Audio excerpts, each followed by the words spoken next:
Again, and welcome to another video with the Jeep Renegade 1.3 petrol automatic. And today I'm going to show you the pros and cons of the sport button. So here we go, we'll start the car up.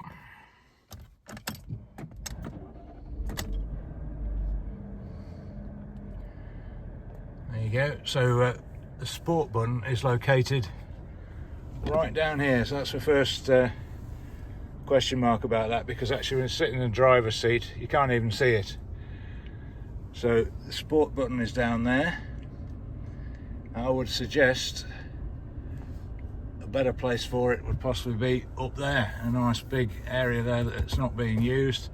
You could make a big bold feature of it, putting it there so people have got more chance to use it easily. But anyway, there it is down there. So once the engine's running, we'll press the button lights up, and we also get the display on the dash telling us that the sport's connected, and you can just see that little checkered flag symbol in the top of the screen there. So yeah, let's just take it for a drive now and see what difference that makes. So here we go, just going on a test drive now with the sport button connected, and let's just see what difference that makes on the drivability of the car.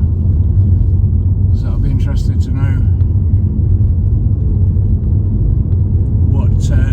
what it feels like. Now, I have done some research on this, and what they say is it alters the throttle position sensitivity, so the throttle seems a lot more responsive. And the other big thing that it does is it alters the gear changes. So basically the automatic gearbox will hold the lower gears for longer, up to higher revs, so it'll feel more like it's accelerating. It'll accelerate more rather than be economical by changing it whenever it can. So there you go, we're on the open road, and straight away you can see the throttle does feel a lot more responsive, and the car's revving just on a light throttle. The car's revving to over 3,000 RPM before it decides to change up to the next gear. So yeah, it definitely feels a lot more lively in that respect. So what we're going to do, we're going to go on to some more drivers roads, because this is just a bit of this is the main A road here, so we're just going to turn off in a minute onto a more suitable road, and we'll see what it's like then. So here we are on a more driver friendly road, and yeah, you can immediately feel the car feels a lot more lively through the bends, so you can keep the revs up higher. Oh, and there you go, just as we thought we were going to have some fun, we're stuck behind a tractor. So that's always the way, isn't it? Just when we're going to have a meaningful test drive, and now we're stuck behind the tractor. So hopefully it'll turn off in a bit and we can give it more of a blast down the lanes. So here we go again, managed to lose the tractor. Now we're on some decent twisty A roads, so we can put the car through its paces. And yeah, definitely notice it's much livelier with the increased throttle response. It certainly makes a more entertaining drive, especially on roads like this. And it just feels a bit more, definitely, well, it feels more sporty. So yeah, clues in the name of it really. Yeah, a lot more responsive. Again, it's revving a bit higher because it's using a lower gear. It's holding a lower gear rather than changing up all the time.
step, I suppose, if you wanted a more sporty drive, would be possibly to uprate the suspensions or something a little firmer. I don't know if that's available for these at all. It may be.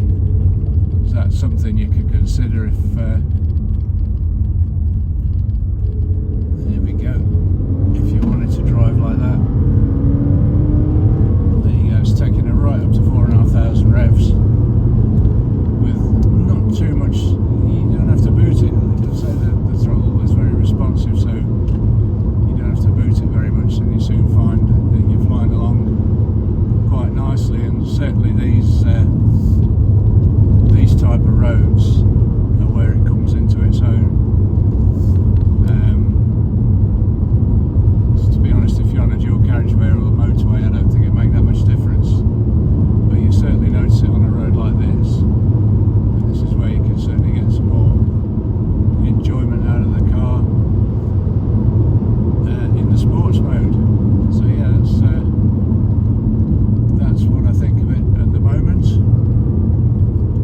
So I think we'll head back now and draw some conclusions.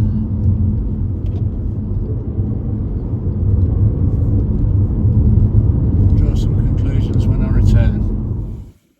So there we go. So just to conclude, does the sport mode make a noticeable difference? Well, yes, it certainly makes the car more lively and entertaining to drive.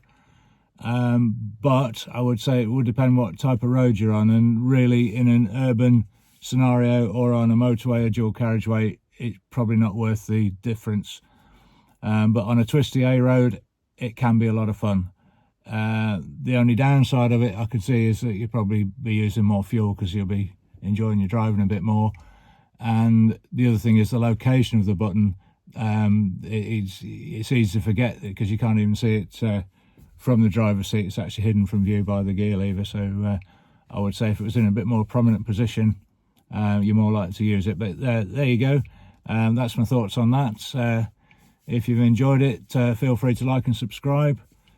Keep watching, and I'll catch you again on the next one. Bye for now.